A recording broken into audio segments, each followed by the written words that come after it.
Maiz jende asko gure jaietan, bertso saioa ikusita, entzundakoa ezin ulertuz, egiten dute kritika. Ikuskizuna motela dela, oso laua estetika. Ahots kaskarra dutela eta faltatzen dela musika. Saiatuko naiz azaltzen hemen, bertsoak duen lirika. Gurea dugun ohitura zarra, zergatik den hain polita.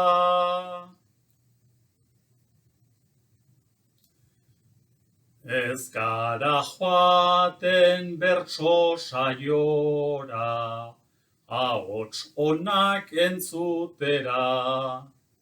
Naiz eta kanta erabiltzen den, bertsoa ez da opera. Hitzak silabak eta errimak, jarriaz denak batera. Bertsolaritza poesia da, bapatekoa gainera. Sentimenduak, emozioak, heleraziz bihotzera. Bertsolaria dator plazara, ikuslea hunkitzera. Arte forma hau azaldu nahian, saiakeran gugabiltza. Hitz joko hauek disfrutatzeko, hizkuntzan daukagu giltza. Hitzen mamila aditu ezean, dena baita ulergaitza.